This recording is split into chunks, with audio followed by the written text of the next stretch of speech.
Je vous salue, vous qui aimez l'histoire. Nous allons poursuivre la série de vidéos sur l'ouvrage du professeur Théophile Obenga, la philosophie africaine de la période pharaonique, 2780 à 330 avant notre ère, c'est-à-dire avant Jésus-Christ. Alors maintenant, il aborde le chapitre qu'il a intitulé « Le Nun au primordial ». Voilà, il y a le texte tel qu'il est dit dans les Medunekye, c'est-à-dire les hiéroglyphes, et il a fait la traduction. C'est vraiment une bonne chose. Alors voilà la traduction. Je suis Atum quand je suis seul à exister, étant seul dans le Nun, c'est-à-dire les eaux primordiales. Et je suis Ra quand il apparaît en gloire, quand il commande et gouverne ce qu'il a créé. Qui est-ce? C'est Ra. Je suis le grand Dieu qui est venu à l'existence de lui-même. C'est l'eau, ce sont les eaux. C'est Nun, Père des dieux. Bon, je préfère Père des attributs divins. Autre version, c'est Ra. Il composa les noms de ses membres. Alors vinrent à l'existence ces dieux, les attributs divins, qui sont dans sa suite. C'est Atum qui est dans son disque. Autre version, c'est Ra quand il pointe dans l'horizon oriental du ciel. Je connais hier et je connais demain. Hier c'est Osiris et demain c'est Ra. Les ennemis du maître de l'univers ont été anéantis. Là, il règne avec son fils Horus. Horus est le fils de Osiris. Alors maintenant, il en fait maintenant le commentaire. Voilà ce qu'il dit du commentaire. Moi aussi, je ferai aussi un petit commentaire quand cela sera utile. Le livre des morts, plutôt le livre de la sortie au jour, son véritable nom, est le plus ancien livre illustré du monde. Il s'agit de textes d'inégale longueur, écrits presque toujours sur papyrus, et portant le nom et les titres du défunt. Ces textes sont des prières qui accompagnaient le mort dans la tombe. Bon nombre de textes remontent à la première période intermédiaire et au Moyen Empire, c'est-à-dire s'échelonnent de moins 2300 à moins 1700 environ. Donc ça dit que c'est la période avant notre ère, bien sûr. Ce sont les textes des sarcophages et le livre des deux chemins, réunis par le grand égyptologue hollandais Adrian A. de Buck. Voilà. Le commencement de tous les débuts, c'est le Nun, autrement dit les eaux absolues, qui contiennent les germes créatrices en puissance, l'océan antérieur à toute manifestation de la vie et du mouvement. Le monde préalable, qui renferme déjà en lui la matière première à l'état latent. Le milieu chaotique. Bon, chaotique, il a mis entre guillemets, je suis tout à fait d'accord avec lui pour ça. Des formes en attente. La forme informée et prétemporelle du Dieu créateur. Parce que si on veut voir, quand nous agissons, ça vient de quoi? Ça vient de nos pensées et de nos paroles. Mais la pensée est invisible. Est-ce qu'on peut dire que la pensée est chaotique? Bon. La genèse sera alors la mise en place du cosmos tel qu'il est, à partir de l'eau primordiale, antérieure au Dieu créateur, émergé de cette même eau originelle. Mais est-ce que cette eau n'est pas une part de lui-même? N'est pas une part de Nétché, le créateur? Parce que l'unique Dieu, c'est Nétché. Les Rametou, les Kamites, ils croyaient en un seul Dieu, qui est Nétché. Tout le reste, ça, ce sont des attributs divins. Voilà. Cette eau primordiale est une part de lui-même, je pense. Pour ne pas dire lui-même. La genèse sera alors la mise en place du cosmos tel qu'il est à partir de l'eau primordiale, antérieure au Dieu créateur émergé de cette même eau originelle. Le démiurge prendra conscience de lui-même dans ce chaos primordial. Dieu, merci, il a mis ça entre guillemets. Bon, le démiurge, il est Dieu pleinement. avant de venir de lui-même, par lui-même à l'existence, et de se mettre au travail. Alors, par l'existence, c'est Keper Jes F. Quand il vient à l'existence, c'est Keper Jes F. Bon. Et de se mettre au travail. Ainsi, pour la pensée pharaonique, toutes les composantes du monde actuel, les dieux et les astres, le ciel et la terre, le monde des vivants et le séjour des morts, bref, toutes les dimensions de l'existence eurent un début, une genèse, un commencement, excepté l'eau absolue, posée en tant que telle dans son absoluté même, c'est-à-dire les profondeurs abyssales, humides, aqueuses, fécondes, créatrices. Que veut dire tout cela pour une société agraire et rurale? On sait toute la place combien centrale de l'eau, toutes les cosmologies négro-africaines par rapport, par exemple, chez les Dogons du Mali, les Bambara, les peuples Akans, les peuples locuteurs de langue bantou en Afrique centrale, orientale et australe. Laissons à des témoignages précis ces révélations. Bon. L'eau primordiale, c'est ce que, par exemple, dans le christianisme, on appelle les eaux vives du salut, qui jaillissent du sein de ceux qui croient en Dieu, vous voyez. Ce sont les eaux vives. Voilà. C'est comme ça. D'ailleurs, ces eaux vives-là, on sent leur fraîcheur, mais ça ne mouille pas. On sent leur fraîcheur, ça ne mouille pas. C'est comme aussi le feu primordial. Donc, c'est comme une eau primordiale. C'est l'eau primordiale. Il y a le feu aussi primordial. Hein, qu'on voit notamment à la Pentecôte. C'est un feu. Tu sens sa chaleur, mais ça ne consume pas. Voilà, la primordialité ne détruit pas, en fait. Les eaux primordiales, c'est ça. Alors, il dit, petit 1, eau et nomo chez les Dogons. Agotemeli, c'est un informateur, employait différemment les termes eau et nomo. Si ce n'est grâce au nomo, disait-il, on ne pouvait même pas créer la terre. Car la terre fut pétrie et c'est par l'eau, par le nomo, qu'elle reçut la vie. Quelle vie est dans la terre? Demanda le blanc. C'est-à-dire le nom, c'est lui qui a écrit les dieux d'eau. Il a fait un ouvrage sur tous les Dogons. Je vais me rappeler son nom. La force vitale de la terre est l'eau.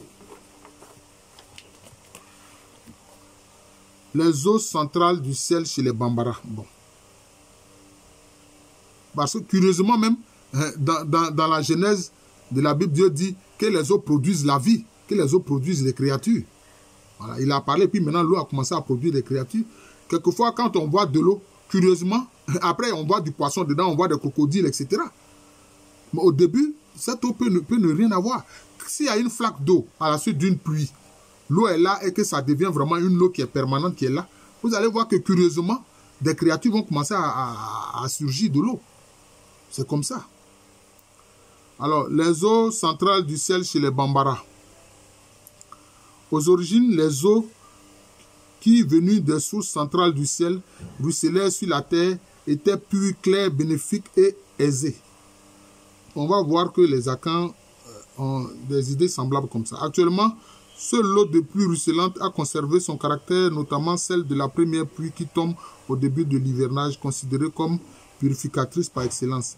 Elle est dite Dane Sanji, eau qui ensemence, car elle apporte leur âme ni aux créatures, aux céréales, la terre stérile et vide devient pleine et féconde.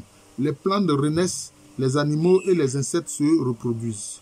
Toujours chez les Bambara, avant d'être réalisé dans un corps, Pharaon est une voix. Il est le verbe réorganisateur de l'univers. Son lieu, c'est l'eau. Et Madame Dieterlen de préciser, lorsqu'il fit descendre sur terre les eaux ruisselantes, il se manifesta longtemps seulement par sa voix.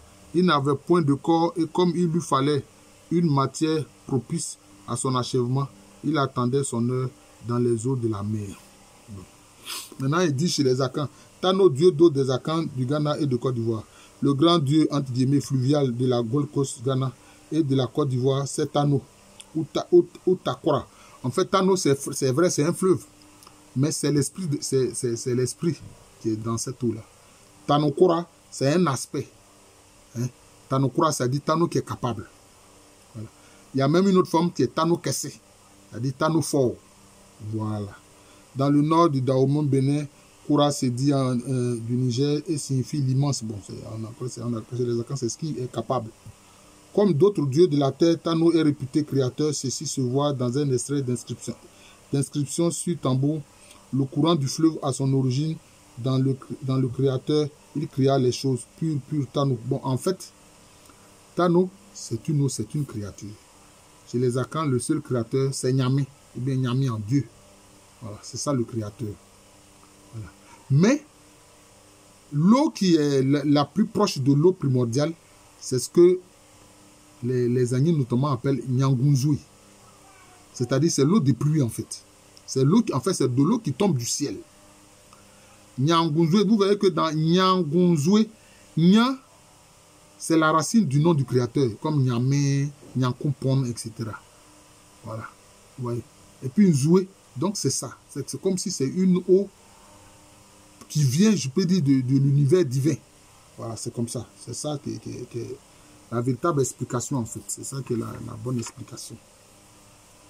Sinon, les Akans croient dans le créateur, Nyame, Nyankumpon. Voilà, il a d'autres noms, Teduampon, etc. Ou même Dankama ou Odominga, etc. C'est-à-dire celui dont on ne dit pas le nom. Alors, trou d'eau bouillonnante, lieu de la prière, la première création chez les Bantous Venda. Selon les Venda, et généralement chez les Bantous, le lieu de la première création est un grand trou d'eau tourbillonnante ou un lit de roseaux situé à l'est. Cet orient et cette eau, ce lieu de la première création et cet achèvement de l'eau elle-même, ce grand dieu d'eau, ce grand dieu fluvial, ces eaux originelles, cette force vitale de la terre, c'est l'eau, toujours l'eau. Les grandes eaux, énergie créatrice primordiale, finalement divinisée par toute l'Afrique noire depuis l'Antiquité pharaonique. En fait, c'est l'eau primordiale, c'est ça, c'est l'eau primordiale. D'ailleurs, c'est pour ça que les Akans anciennement, ils prenaient l'eau de pluie, c'est avec l'eau de pluie qu'ils faisaient des libations. C'est avec l'eau de pluie là qu'ils faisaient des libations.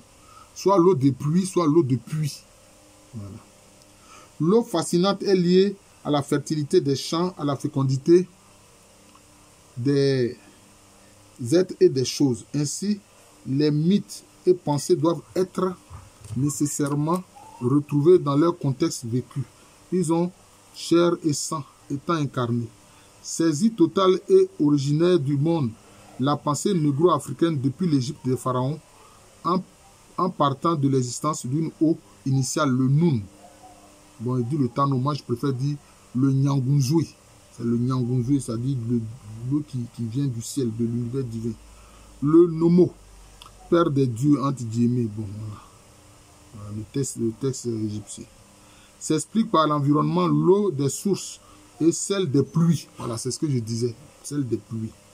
L'eau des mers et des lacs, l'eau des grands fleuves sont autant d'affleurements de l'eau cosmique. Ainsi, c'est-à-dire que l'eau qui est sur Terre, je peux dire, c'est une forme physique, mais dégradée, en fait, de l'eau primordiale qui, elle, est pure. Voilà, c'est ça. Hein? C'est l'eau primordiale, l'eau cosmique qui est pure. Ainsi établie dans le réel, généreuse pour ensemencer, donner leur force et leur âme à toute chose. L'eau est de fait, est et fait être. Voilà, fait exister, je dirais. Le flux des fleuves Nil, Niger, Sénégal, Congo, Zambèze, son arc-en-ciel et ses chutes éternelles tient du Noun, du dedans. Les sociétés agraires négro-africaines,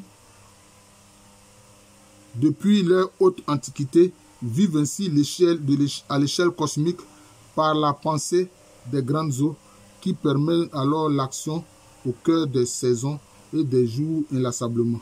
Le Noun est alors toujours repris et recommencé par le flux vitalisant des grandes eaux.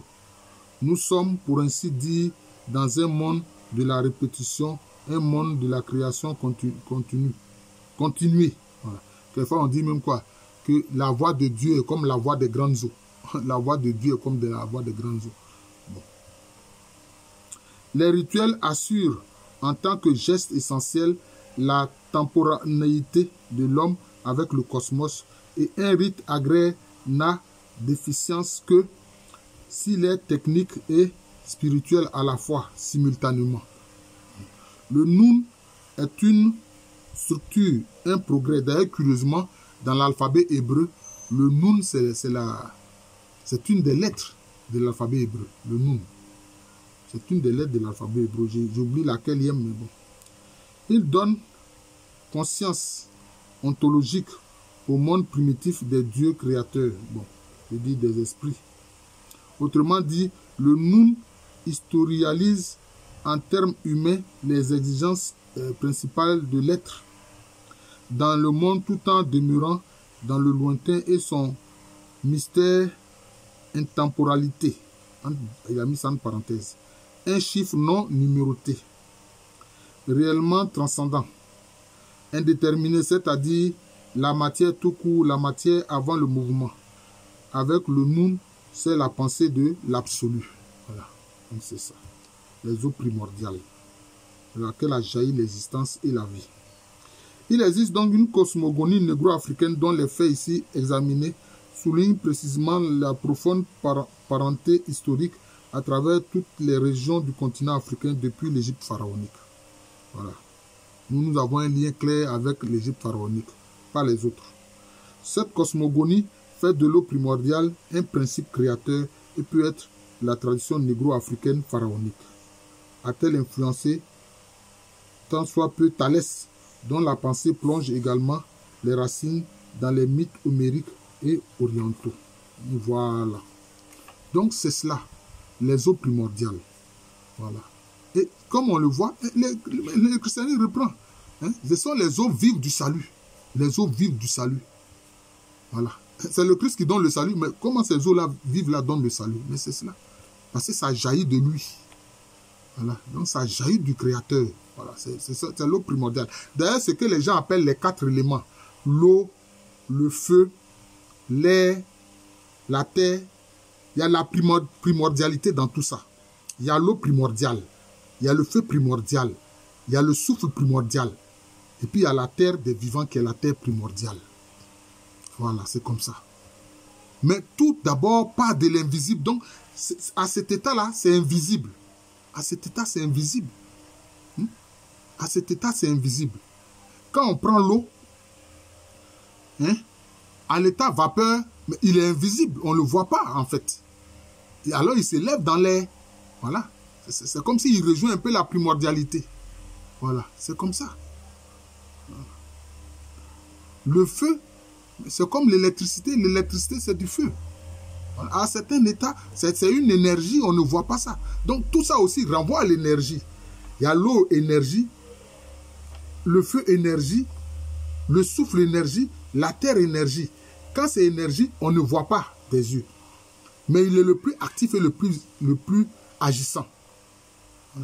Quand il devient physique, quand il est visible, bon, je peux dire que il a encore les éléments, les semences de la primordialité, mais il est dégradé en fait. Il est dégradé.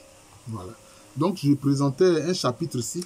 Oh, le livre du professeur Théophile Obenga est vraiment impressionnant. C'est vraiment impressionnant. Mais petit à petit, on va quand même faire une série de vidéos. On a commencé, je crois que c'est pas si c'est la deuxième vidéo, la troisième. On a commencé petit à petit. L'essentiel est qu'on puisse voir ce qu'il a voulu montrer à travers cet ouvrage monumental-là. Alors ici, le professeur Alou Kwame René, professeur titulaire d'histoire à l'université Philosophe, université qui est à Abidjan, c'est en Côte d'Ivoire, un pays situé en Afrique de l'Ouest.